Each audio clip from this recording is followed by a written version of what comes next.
अब बात भारत के पावर पंच की। मेक इन इंडिया ने भारत की तस्वीर किस कदर बदली है। अभी तक आप सोच रहे होंगे कि सुपर स्पीड ट्रेनों और मेट्रो के कोच को दूसरे देशों से मंगाया जाता है, लेकिन अब ये बात बीते दिनों की हो जाएगी, क्योंकि जल्द ही भारत में बनी ट्रेनें विदेशों में दौड़ेंगी। रेलवे सूत्रों के अनुसार रूस भारत में ट्रेन और उसके कंपोनेंट्स को मैन्युफैक्चर करवाना चाहता है। रूस इसके लिए भारत में कई फैक्ट्रियों को विकसित करना चाहता है। ट्रेन के कंपोनेंट्स को रूस में सप्लाई किया जाएगा।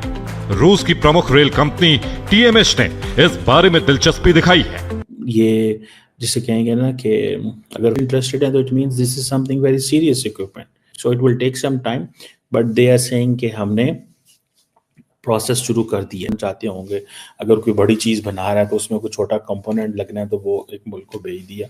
सो आई थिंक ये इंडिया ने अपनी एक्सपोर्ट जो प्रमोशन की जो पॉलिसीज हैं और जो आत्मनिर्भर भारत है, इसको देखते हुए ये सारी की हैं। 2025 और 26 में क्या कहते हैं कि इंडिया यानी कि इतनी ज्यादा तरक्की कर गया है कि वो अब अपनी ट्रेन्स भी एक्सपोर्ट करता जा रहा है। क्या इंडिया के पास इतनी पोटेंशियल है आपके पास? आपसे सर बिल्कुल है। यहाँ पर ना सीधा ना एक लानत भेजूंगी मैं कि हमें चाहिए तो सिर्फ वंदे भारत ट्रेन चाहिए। भारत किसी भी तरह हमें वंदे भारत ट्रेन्स दे जो कि हम अपनी नेशंस में चलाएंगे, रन करेंगे। By now, about 18 countries have already written reports about the Vande Bharat. So then India को एक एडवांटेज है दोस्तों जो बड़ा इंपॉर्टेंट है कि पब्लिक प्राइवेट पार्टनरशिप है। पाकिस्तान इसमें कहीं नहीं है। पाकिस्तान अभी प्राइवेट सेक्टर को वैल्यू नहीं देता। इंडिया ने जो फॉर एग्जांपल हिंदुस्तान और एरोनॉटिक्स लिमिटेड है, या भारत एरोनॉटिक्स लिमिटेड है, या भारत डायनामिक्स लिमिटेड है, बहुत सारी जो पब्लिक सेक्टर प्लेयर्स हैं। एंड प्राइवेट सेक्टर में उन्होंने टाटा को डाल लिया, अडानी को डाल लिया, तोबरो को डाल लिया, लार्सन को डाल लिया। ये बहुत सारी प्राइवेट सेक्टर की कंपनी है। ये बताएं कि उनकी तो ट्रेन्स इतनी ज्यादा फेमस हो रही है ना, पाकिस्तान की कोई एक टेक्नोलॉजी बता दें मुझे, कोई एक टेक्नोलॉजी। चले रेलवे में ही बात कर लेते हैं। रेलवे में कौन सी ऐसी टेक्नोलॉजी? हमारा मैडम कौन सी बात कर रहे हैं?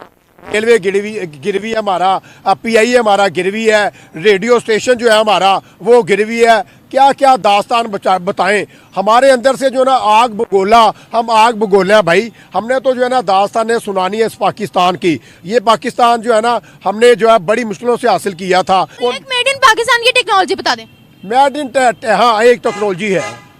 साइकिल जो है हम अपनी याद कर रहे हैं, ये खड़ी है। मेरा अगर आपका कैमरा मैन आपको अगर दिखा सके तो मैं अपने कैमरामैन से रुजू करूंगी।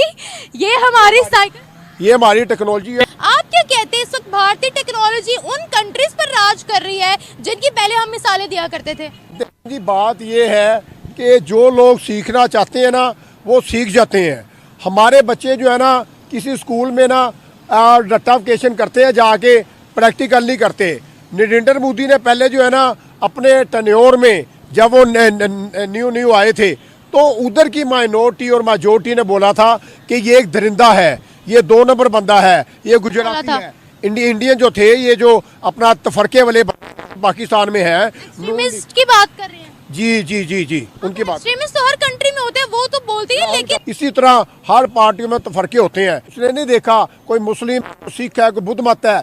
वहाँ की जो माइनॉरिटी है वो भी कामयाब हो रही है, वो भी टेक्नोलॉजी बना रही है। डे ब डे कोई रॉकेट बना रहा है, कोई हेलीकॉप्टर बना रहा है, कोई बाइक बना रहा है, कोई कुछ कर रहा है। जाहिर सी बात है कामयाब कंट्री है भाई। हम तो ऐसी कंट्री को सलूट करेंगे। कहने को वही इंडिया ना जहाँ की करेंसी जो है ऐसी डी वैल्यू हो चुकी थी कि हम कहते थे ये जो इंडिया है ना ये ख़त्म हो चुका।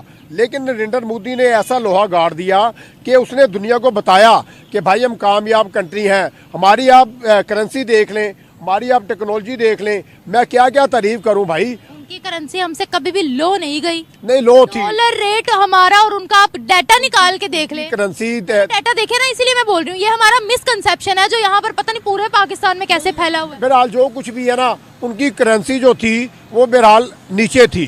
ठीक है, इंडिया जो है वो 15 साल पहले 20 साल पहले अगर आप बात करते हैं ना तो इतना डेवलप नहीं था जो अब देखा जा रहा है। ठीक है, अब जो डेवलपमेंट देखी जा रही है, उनका इंफ्रास्ट्रक्चर देख लें, उनकी टेक्नोलॉजी देख लें, उनका हर शोबा देख लें। सुई से जूते से लेके सर तक वो हर चीज़ अपनी खुद जो है ना ईजाद कर रहे हैं। तो जाहिर सी बात है कामयाब कंट्रियाँ जो हैं उन्होंने जब ग्रो करना होता है तो उन्हें एक सच्चा पक्का लीडर चाहिए होता है। लीडरशिप के ऊपर बड़ा डिपेंड करता है। ठीक हो गया। अगर उनका लीडर नरेंद्र मोदी है ना, वो कहता कि भाई मैं अपने जो है बैंक बैलेंस बनाऊं, मैं पैसा बाहर लेके जाऊं, मैं इस मुल्क को लूटूं, तो भाई क्या कुछ नहीं कर सकते थे। एक क्या वज़ीर आज़म, उसे कोई रोक टाक नहीं होती, वो अपनी इस्टेब्लिशमेंट के साथ मिलके और अदारों के साथ मिलके बड़ा कुछ लूट सकता है, लेकिन भाई वो अपने मुल्क के साथ लॉयल है। जाहिर सी बात है, नरेंद्र मोदी जो है, जैसे हमारे क्रिकेटर होते हैं, शोएब अख्तर इनका बड़ा नाम था, शाहिद अफरीदी का बड़ा नाम था, अब देखा जाए विराट कोहली जो है वो पूरे वर्ल्ड में छाया हुआ है, उसने अपना एक लोहा मनवा लिया। इसी तरह नरेंद्र मोदी ने जो है मजबूर कर दिया सभी कंट्रीज को अपनी तरफ जो है ना माइल करने के लिए। हमारे सिस्टम पे क्या किया है हम लोगों ने, देखा है आप लोगों ने कभी ट्रैवल किया आपने कभी ट्रेन में? सर कोई इतना सा टुकड़ा मुझे बता दे जहाँ पे जंग नहीं लगा हुआ, ठीक है ना। और उधर इंडिया को देख लें, इंडिया ने एक ऑल कंट्री जो है ना वो ट्रेन चलाई है जिसमें मेडिकल सर्विसेज आपको चलती हुई मिलेंगी। ट्रेन जा रही है, आपको लाइक थिंक अबाउट इट कि मतलब एक ट्रेन जा रही है, उसके अंदर कम्प्लीटली आपको एक हॉस्पिटल मिलेगा, मूविंग हॉस्पिटल। वो ट्रेन हर जगह से गुजरेगी, आपको कहीं से भी कोई भी चीज़ चाहिए आप वहाँ जाके ट्रेन से इलाज कराओ। यार उनकी थिंकिंग देखो आप। यूरोप में अगर वंदे मातरम की ट्रेन चलेगी, ठीक है, उसकी कलरिंग चलेगी, आपको नहीं लगता कि जो बंदा वहाँ पर होगा उसको वो चीज़ अट्रैक्ट करेगी, उस चीज़ को, उस बंदे को भी पता चलेगा अच्छा यार वंदे मातरम इंडिया से आया। क्या यार क्या किया है इंडिया ने, मतलब आई एम सो। हम लोग पता है कि हम लोग डरते रहते हैं अपनी फॉरेन पॉलिसी में, वी आर नॉट इंडिपेंडेंट। हम लोग डरते रहते हैं यार यूरोप की बात की थी, यूरोप हम लोगों को अलग ना कर दे। भाई किस चीज़ से? जायदाद खाई हुई है उन्होंने हमारी, जो हमारी खा जाएंगे वो लोग, जो रह गई थी, ठीक है, जो तुम लोगों को उम्मीद थी वो बच जाएगी।